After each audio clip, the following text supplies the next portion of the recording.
नल दमयंती की अमर प्रेम कहानी। देश में वीरसेन के पुत्र नल नाम के एक राजा थे। बहुत सुंदर और गुणवान थे। वे सभी तरह की अस्त्र विद्या में भी बहुत निपुण थे। उन्हें जुआ खेलने का भी थोड़ा शौक था। उन्हीं दिनों विदर्भ देश में भीमक नाम के एक राजा राज्य करते थे। वे भी नल के समान ही सर्वगुण संपन्न थे। उन्होंने दमन ऋषि को प्रसन्न करके उनके वरदान से 4 संतान प्राप्त की थी, 3 पुत्र और 1 कन्या। पुत्रों के नाम थे दम, दांत व दमन। पुत्री का नाम था दमयंती। दमयंती लक्ष्मी के समान रूपवंती थी। बड़ी बड़ी आंखें थी। उस समय देवताओं और यक्षों में कोई भी कन्या इतनी रूपवती नहीं थी। उन दिनों कितने ही लोग उस देश में आते और राजा नल से दमयंती के गुणों का बखान करते। एक दिन राजा नल ने अपने महल के उद्यान में कुछ हंसों को देखा। उन्होंने एक हंसे को पकड़ लिया। हंस ने कहा, आप मुझे छोड़ दीजिए तो हम लोग दमयंती के पास जाकर आपके गुणों का ऐसा वर्णन करेंगे कि वह आपको जरूर वर लेगी। वे सब हंस उड़कर राजकुमारी दमयंती के पास गए। दमयंती उन्हें देखकर बहुत खुश हुई। हंसों को पकड़ने के लिए दौड़ने लगी। दमयंती जिस हंस को पकड़कर दौड़ती, वही हंस बोल उठता, रानी दमयंती निषद देश का एक नल नाम का राजा है। वह राजा बहुत सुंदर है। मनुष्यों में उसके समान सुंदर और कोई नहीं है। वह मानो साक्षात कामदेव का स्वरूप है। यदि तुम उसकी पत्नी बन जाओ तो तुम्हारा जन्म और रूप दोनों सफल हो जाए। वह अश्विनी कुमार के समान सुंदर है। मनुष्यों में उसके समान सुंदर और कोई नहीं है। जैसे तुम स्त्रियों में रत्न हो, वैसे ही नल पुरुषों को भूषण है। तुम दोनों की जोड़ी बहुत सुंदर है। दमयंती ने कहा, हंस तुम नल से भी ऐसी ही बात कहना। हंस ने लौटकर राजा नल को उनका संदेश दिया। दमयंती हंस के मुंह से राजा नल की कीर्ति सुनकर उनसे प्रेम करने लगी। उसकी आसक्ति इतनी बढ़ गई कि वह रात दिन उनका ही ध्यान करती रहती। शरीर धूमिल और दुबला हो गया। वे कमजोर सी दिखने लगी। सहेलियों ने दमयंती के मन के भाव जानकर राजा से निवेदन किया कि आपकी पुत्री अस्वस्थ हो गई है। राजा ने बहुत विचार किया और अंत में इस निर्णय पर पहुंचा कि मेरी पुत्री विवाह योग्य हो गई है। दमयंती के पिता ने सभी देशों के राजा को स्वयंवर के लिए निमंत्रण पत्र भेज दिया और सूचित कर दिया। सभी देश के राजा हाथी व घोड़ों के रथों से वहां पहुंचने लगे। नारद और पर्वत से सभी देवताओं को भी दमयंती के स्वयंवर का समाचार मिल गया। इंद्र और सभी लोकपाल भी अपने वाहनों सहित रवाना हुए। राजा नल को भी संदेश मिला तो वे भी दमयंती से स्वयंवर के लिए वहां पहुंचे। नल के रूप को देखकर इंद्र ने रास्ते में अपने विमान को खड़ा कर दिया और नीचे उतरकर कहा कि राजा नल, आप बहुत सत्यव्रती हैं। आप हम लोगों के दूत बन जाए। नल ने प्रतिज्ञा कर ली और कहा कि करूंगा। फिर पूछा कि आप कौन है तो इंद्र ने कहा, हम लोग देवता है। हम लोग दमयंती के लिए यहाँ आए हैं। आप हमारे दूत बनकर दमयंती के पास जाए और कहिए कि इंद्र, वरुण, अग्नि और यम देवता तुम्हारे पास आकर तुमसे विवाह करना चाहते हैं। इनमें से तुम चाहो उस देवता को अपना पति स्वीकार कर लो। नल ने दोनों हाथ जोड़कर कहा कि देवराज, वहां आप लोगों का और मेरे जाने का एक ही प्रयोजन है, इसलिए आप मुझे वहां दूत बनाकर भेजे। यह उचित नहीं है। जिसकी किसी स्त्री को पत्नी के रूप में पाने की इच्छा हो चुकी हो, वह भला उसको कैसे छोड़ सकता है और उसके पास जाकर ऐसी बात कह ही कैसे सकता है। आप लोग कृपया इस विषय में मुझे क्षमा कीजिए। देवताओं ने कहा, नल, तुम पहले हम लोगों से प्रतिज्ञा कर चुके हो कि मैं तुम्हारा काम करूंगा। अब प्रतिज्ञा मत तोड़ो। अविलंब वहां चले जाओ। नल ने कहा, राजमहल में निरंतर कड़ा पहरा रहता है, मैं कैसे जा सकूंगा। इंद्र की आज्ञा से नल ने राजमहल में बिना रोक टोक के प्रवेश किया। दमयंती और उसकी सहेलियां भी उसे देखकर मुग्ध हो गई और लज्जित होकर कुछ बोल न सकी। तुम देखने में बड़े सुंदर और निर्दोष जान पड़ते हो। पहले यहाँ आते समय द्वारपालों ने तुम्हें देखा क्यों नहीं? उनसे तनिक भी चूक हो जाने पर मेरे पिता बहुत कड़ा दंड देते हैं। नल ने कहा, मैं नल हूँ, लोकपालों का दूत बनकर तुम्हारे पास आया हूँ। सुंदरी, ये देवता तुम्हारे साथ विवाह करना चाहते हैं। तुम इनमें से किसी एक देवता के साथ विवाह कर लो। यही संदेश लेकर मैं तुम्हारे पास आया हूँ। उन देवताओं के प्रभाव से जब मैंने तुम्हारे महल में प्रवेश किया तो मुझे कोई देख नहीं पाया। मैंने तुमसे देवताओं का संदेश कह दिया है, अब जो कहना है कह दो। अब तुम्हारी जो इच्छा हो करो। दमयंती ने बड़ी श्रद्धा के साथ देवताओं को प्रणाम करके मंद मुस्कान के साथ कहा, स्वामी, मैं तो आपको ही अपना सर्वस्व मानकर अपने आप को आपके चरणों में सौंपना चाहती हूँ। जिस दिन से मैंने हंसों की बात सुनी तभी से मैं आपके लिए व्याकुल हूँ। आपके लिए ही मैंने राजाओं की भीड़ इकट्ठी की है। यदि आप मुझ दासी की प्रार्थना अस्वीकार कर देंगे तो मैं जहर खाकर मर जाऊंगी। राजा नल ने दमयंती से कहा, जब बड़े बड़े लोकपाल तुमसे शादी करना चाहते हैं फिर तुम मुझ मनुष्य से क्यों शादी करना चाहती हो? मैं तो उन देवताओं के चरणों की धूल के बराबर भी नहीं हूँ। तुम अपना मन उन्हीं में लगाओ। देवताओं का अप्रिय करने पर इंसान की मृत्यु हो सकती है। तुम मेरी रक्षा करो और उनको वरण कर लो। नल की बात सुनकर दमयंती घबरा गई। उसकी आंखों में आंसू छलक आए। उस समय दमयंती का शरीर कांप रहा था, हाथ जुड़े हुए थे। उसने कहा, मैं आपको वचन देती हूँ कि मैं आपको ही पति के रूप में वरण करूंगी। राजा नल ने कहा, अच्छा, तब तो तुम ऐसा ही करो, परंतु यह बतलाओ कि मैं यहाँ उनका दूत बनकर आया हूँ। अगर इस समय मैं अपने स्वार्थ की बात करने लगूं तो यह कितनी बुरी बात है। मैं तो अपना स्वार्थ तभी बना सकता हूँ जब वह धर्म के विरुद्ध ना हो। तब दमयंती ने गदगद कंठ से कहा, राजा, इसके लिए एक निर्दोष उपाय है। उसके अनुसार काम करने पर आपको दोष नहीं लगेगा। वो यह उपाय है कि आप सभी लोकपालों के साथ स्वयंवर मंडप में आए। मैं आपको वर लूंगी, तब आपको दोष भी नहीं लगेगा। देवताओं के पूछने पर उन्होंने कहा, मैं दमयंती के पास गया तो मुझे देखकर वे और उनकी सखियां सभी मुझ पर मोहित हो गई और आप लोगों के प्रस्ताव को उनके सामने रखने के बाद भी वे मुझे ही वरण करने पर तुली हैं। स्वयंवर की घड़ी आई। राजा भीमक ने सभी को बुलवाया।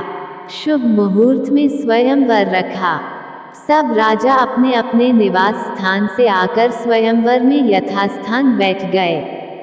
तभी दमयंती वहां आई। सभी राजाओं का परिचय दिया जाने लगा। दमयंती एक एक को देखकर आगे बने दिया जाने लगा। आगे एक ही स्थान पर नल के समान ही वेशभूषा वाले 5 राजकुमार खड़े दिखाई दिए। यह देखकर दमयंती को संदेह हो गया। वह जिसकी ओर देखती उन्हें सिर्फ राजा नल ही दिखाई देते। इसलिए विचार करने लगी कि मैं देवताओं को कैसे पहचानूं और ये राजा है यह कैसे जानूं। उसे बड़ा दुख हुआ। अंत में दमयंती ने यही निश्चय किया कि देवताओं की शरण में जाना ही उचित है। हाथ जोड़कर प्रणाम पूर्वक स्तुति करने लगी। देवताओं हंसों के मुंह से नल का वर्णन सुनकर मैंने उन्हें पतिरूपण से वरण कर लिया है। मैंने नल की आराधना के लिए ही यह व्रत शुरू कर लिया है। आप लोग अपना रूप प्रकट कर दें जिससे मैं राजा नल को पहचान लूं।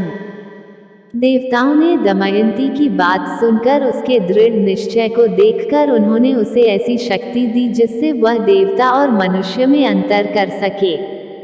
दमयंती ने देखा कि शरीर पर पसीना नहीं है, पलकें गिरती नहीं हैं, माला कुम्हलाई नहीं है, शरीर स्थिर है, शरीर पर धूल व पसीना भी नहीं है।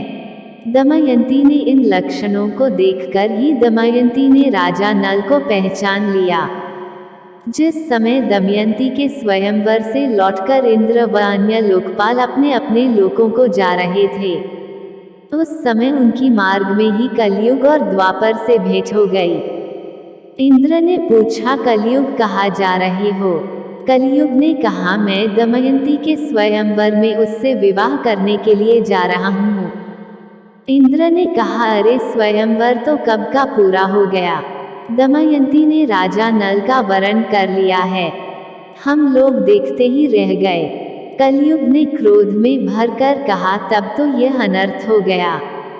उसने देवताओं की उपेक्षा करके मनुष्य को अपनाया, इसलिए उसको दंड देना चाहिए।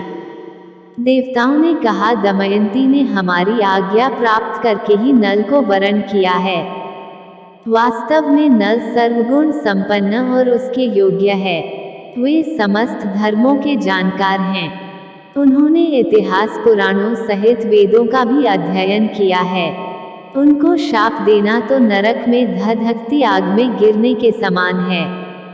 अब कलयुग ने द्वापर से कहा, मैं अपने क्रोध को शांत नहीं कर सकता, इसलिए मैं नल के शरीर में निवास करूंगा। मैं उसे राज्यच्युत कर दूंगा, तब वह दमयंती के साथ नहीं रह सकेगा।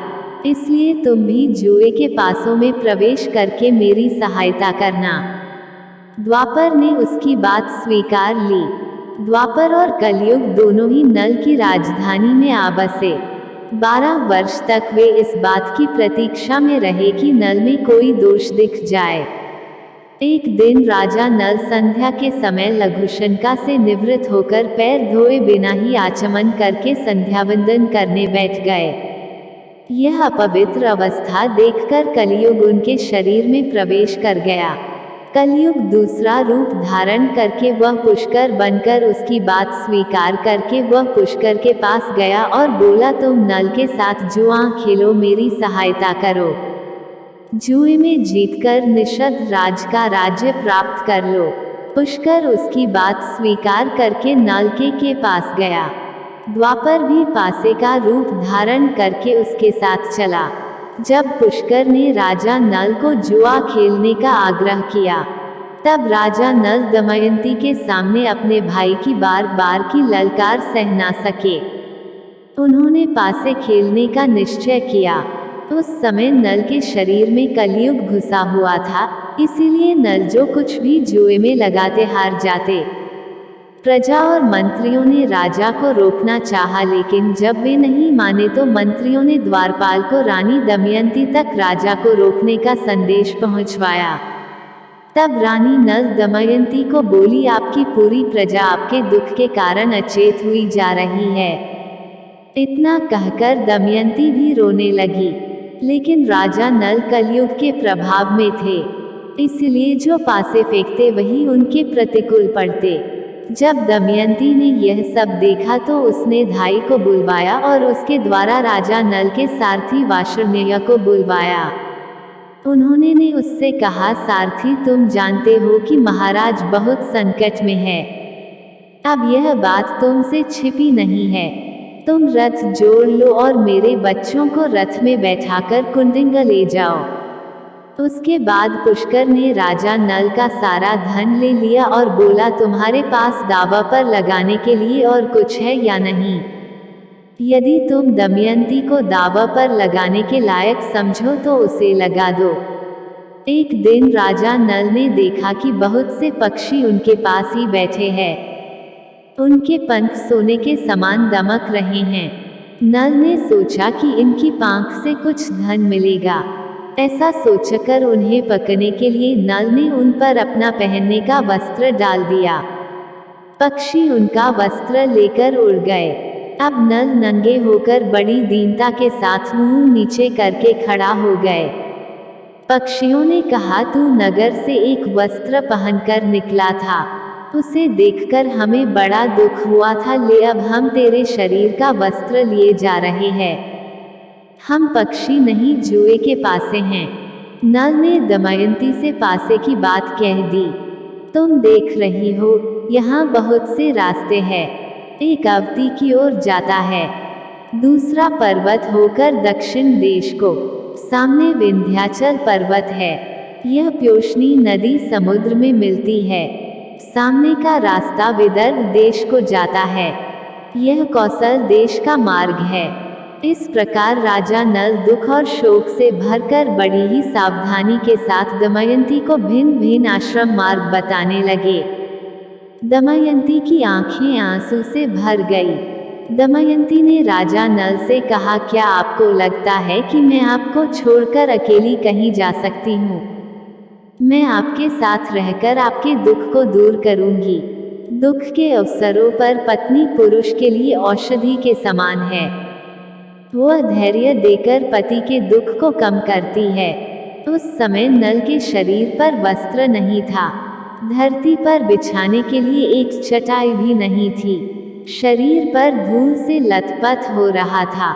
भूख प्यास से परेशान राजा नल जमीन पर ही सो गए। दमयंती भी उनके साथ ये सारे दुख झेल रही थी। राजा नल भी जमीन पर ही सो गए।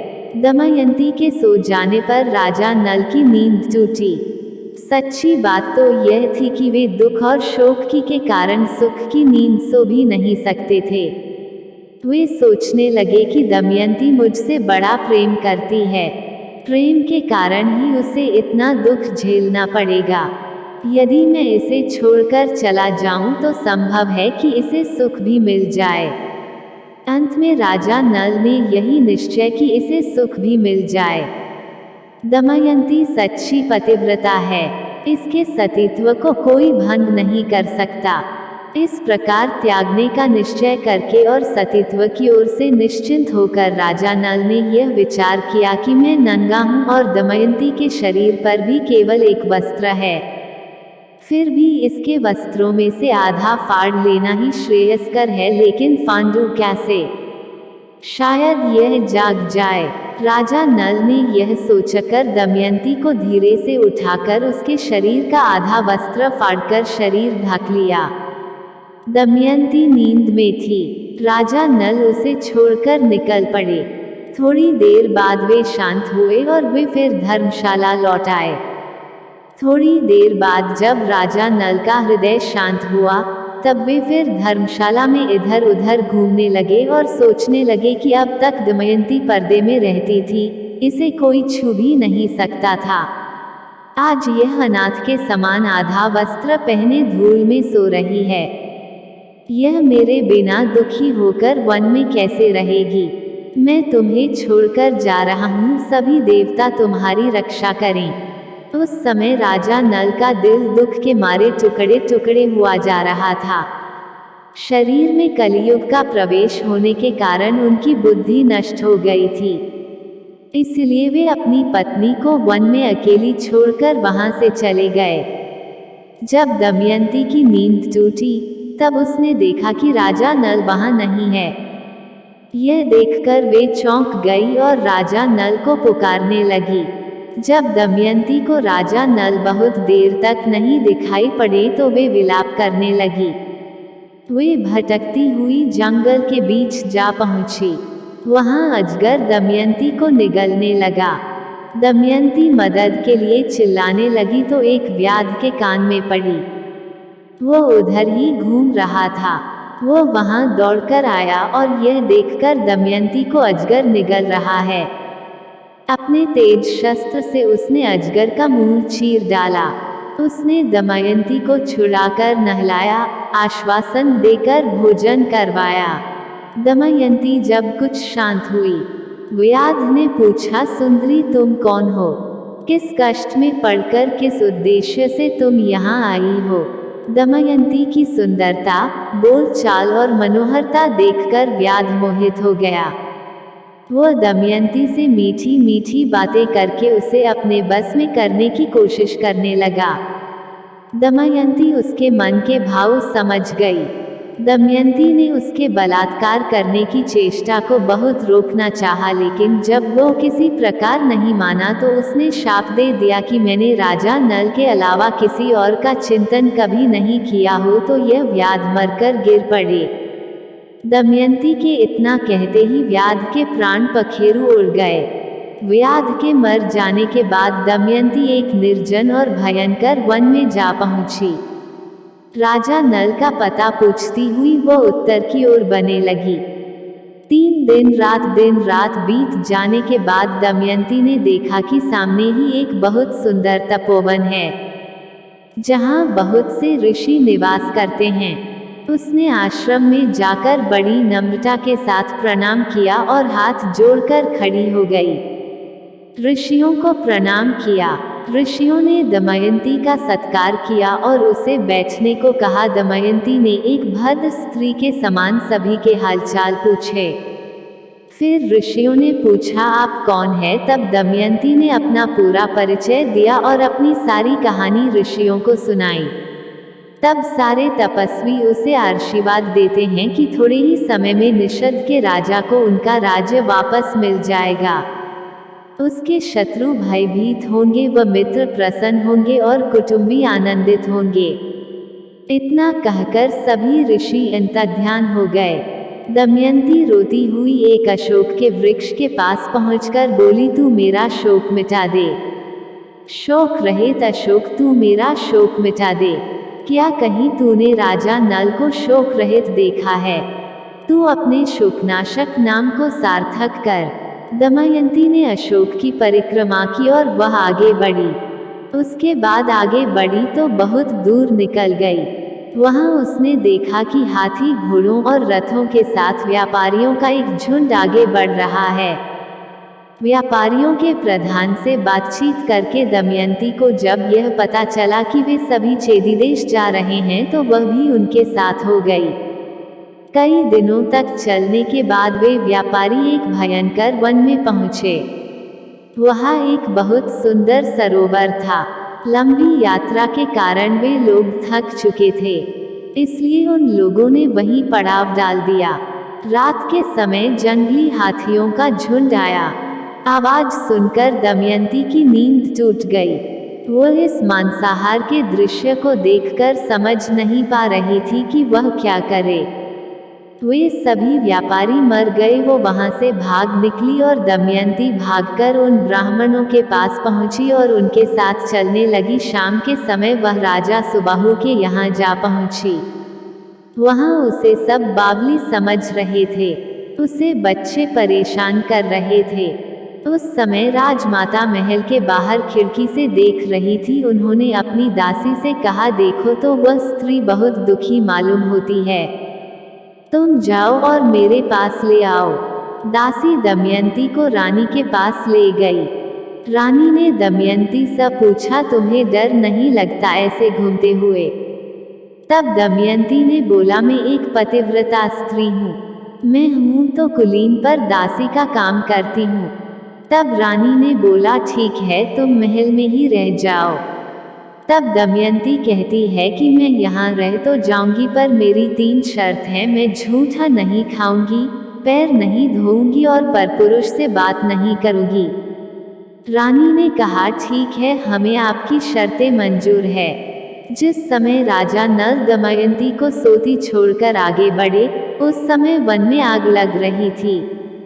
तभी नल को आवाज आई, राजा नल, शीघ्र दौड़ो, मुझे बचाओ। नागराज कुंडली बांधकर पड़ा हुआ था। उसने नल से कहा, राजन, मैं करकोटक नाम का सर्प हूँ। मैंने नारद मुनि को धोखा दिया था। उन्होंने शाप दिया कि जब तक राजा नल तुम्हें न उठावे तब तक यहीं पड़े रहना। उनके उठाने पर तू शाप से छूट जाएगा। उनके शाप के कारण मैं यहाँ से एक भी कदम आगे नहीं बढ़ सकता। तुम इस शाप से मेरी रक्षा करो। मैं तुम्हें हित की बात बताऊंगा और तुम्हारा मित्र बन जाऊंगा।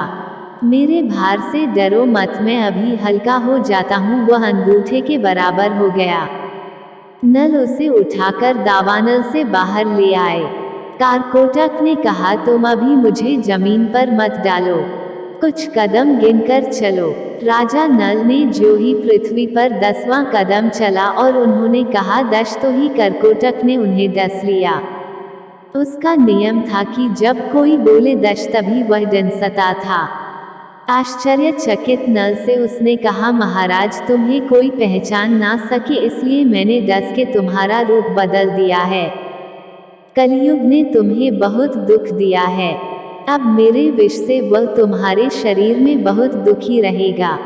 तुमने मेरी रक्षा की है। अब तुम्हें हिंसक पशु पक्षी शत्रु का कोई भय नहीं रहेगा। अब तुम पर किसी भी विष का प्रभाव नहीं होगा और युद्ध में हमेशा तुम्हारी जीत होगी। यह कहकर करकोटक ने 2 दिव्य वस्त्र दिए और वह अंतर्ध्यान हो गया। राजा नल वहां से चलकर 10वें दिन राजा ऋतुपर्ण की राजधानी अयोध्या में पहुंच गया। उन्होंने वहां राजदरबार में निवेदन किया कि मेरा नाम बाहुक है। मैं घोड़ों को हाँकने और उन्हें तरह तरह की चालें सिखाने का काम करता हूँ।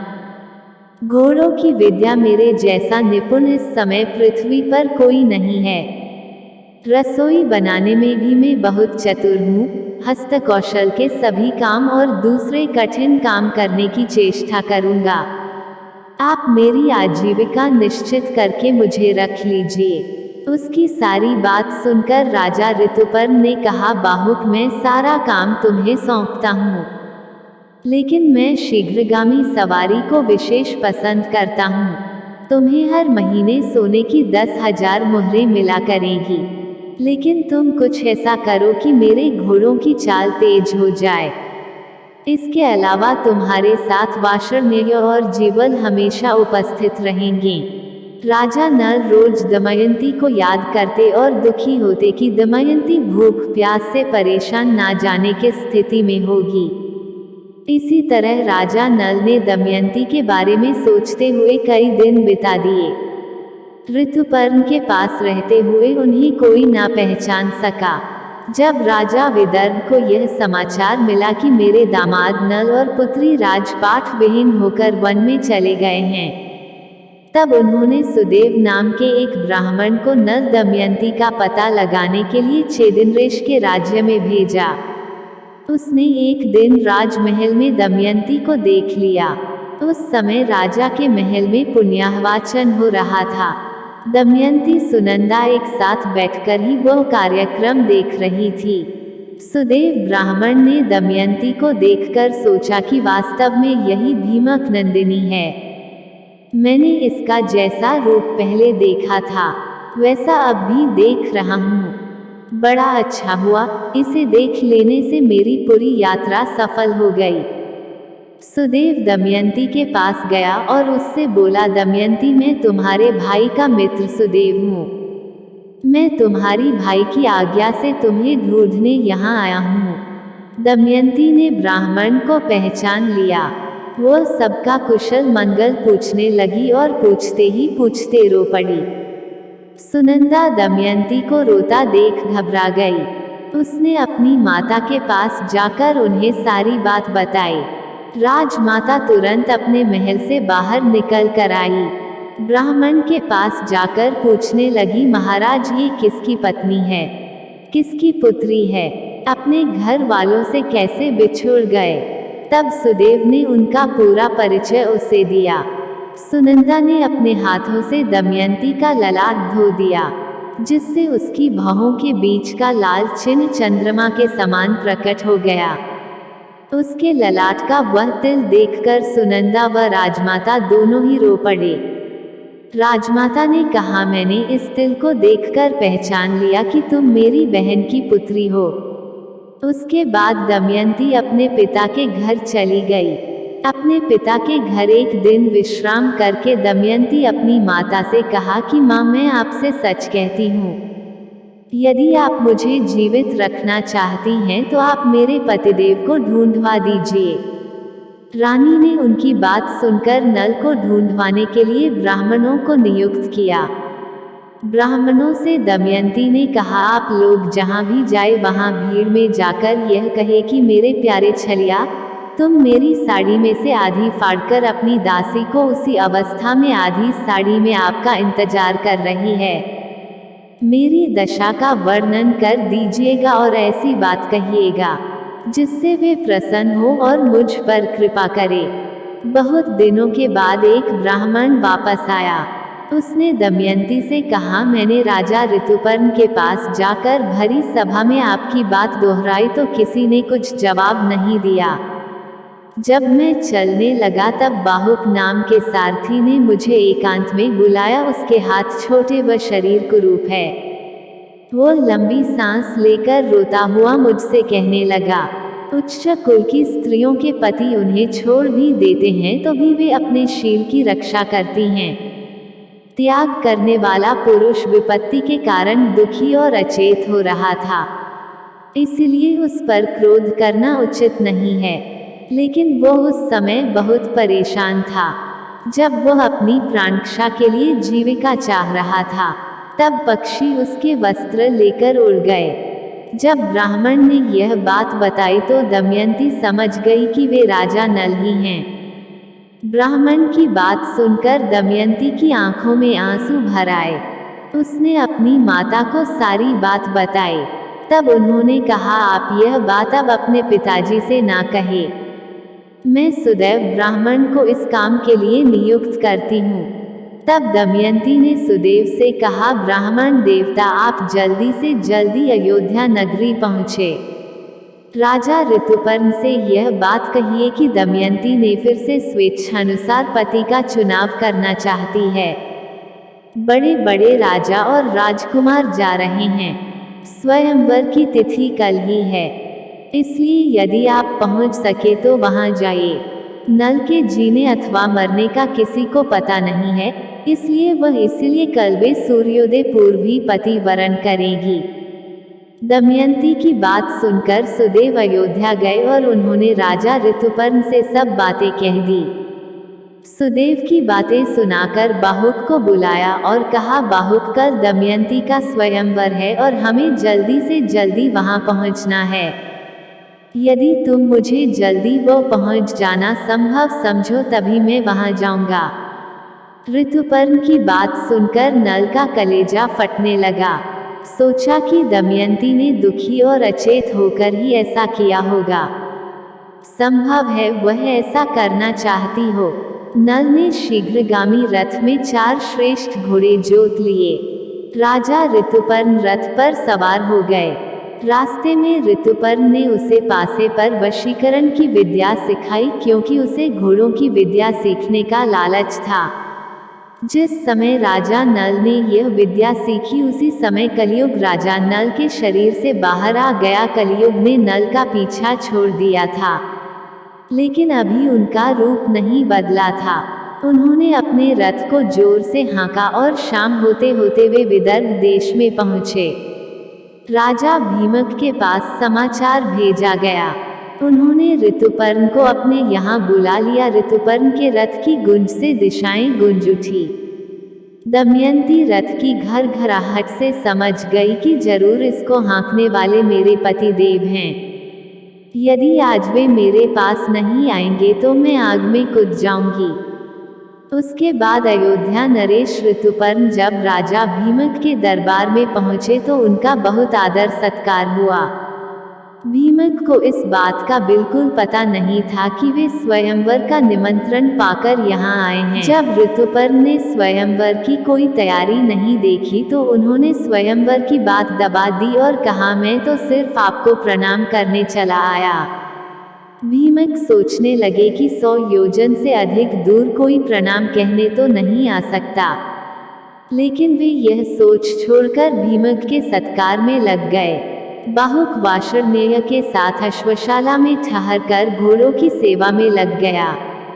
दमयंती आकुल हो गई कि रथ की ध्वनि तो सुनाई दे रही है पर कहीं भी मेरे पति के दर्शन नहीं हो रहे। हो ना हो वार्ष्णेय ने उनसे रथ विद्या सीख ली होगी। तब उसने अपनी दासी से कहा, हे दासी तू जा और इस बात का पता लगा कि यह कुरूप पुरुष कौन है। संभव है कि यही हमारे पतिदेव हों। मैंने ब्राह्मणों द्वारा जो संदेश भेजा था वही उसे बतलाना और उसका उत्तर मुझसे कहना। तब दासी ने बाहुक से जाकर पूछा, राजा नल कहा है, क्या तुम उन्हें जानते हो या तुम्हारा सारथी वार्ष्णेय जानता है? बाहुक ने कहा, मुझे उसके संबंध में कुछ भी मालूम नहीं है, सिर्फ इतना ही पता है कि इस समय नल का रूप बदल गया है। वे छिपकर रहते हैं। उन्हें या तो दमयंती या स्वयं वे ही पहचान सकते हैं या उनकी पत्नी दमयंती, क्योंकि वे अपने गुप्त चिन्हों को दूसरों के सामने प्रकट नहीं करना चाहते हैं। अब दमयंती की आशंका और बढ़ गई और दृढ़ होने लगी कि यही राजा नल है। उसने दासी से कहा, तुम फिर बाहुक के पास जाओ और उसके पास बिना कुछ बोले खड़ी रहो। उसकी चेष्टाओं पर ध्यान दो। अब आग मांगे तो मत देना, जल मांगे तो देर कर देना। उसका एक एक चरित्र मुझे आकर बताओ। फिर वो मनुष्यों और देवताओं से उसमें बहुत से चरित्र देखकर वह दमयंती के पास आई और बोली, बाहुक ने हर तरह से अग्नि, जल व थल पर विजय प्राप्त कर ली है। मैंने आज तक ऐसा पुरुष नहीं देखा। तब दमयंती को विश्वास हो जाता है कि वो बाहुक ही राजा नल है। अब दमयंती ने सारी बात अपनी माता को बताकर कहा कि अब मैं स्वयं उस बाहुक की परीक्षा लेना चाहती हूँ, इसलिए आप बाहुक को मेरे महल में आने की आज्ञा दीजिए। आपकी इच्छा हो तो पिताजी को बता दीजिए। रानी ने अपने पति भीमक से अनुमति ली और बाहुक को रानीवास बुलवाने की आज्ञा दी। दमयंती ने बाहुक के सामने फिर सारी बात दोहराई। तब दमयंती के आंखों से आंसू टपकते देखकर नल से रहा नहीं गया। नल ने कहा, मैंने तुम्हें जानबूझकर नहीं छोड़ा, नहीं जुआ खेला, यह सब कलयुग की करतूत है। दमयंती ने कहा कि मैं आपके चरणों को स्पर्श करके कहती हूँ कि मैंने कभी मन से पर पुरुष का चिंतन नहीं किया हो तो मेरे प्राणों का नाश हो जाए।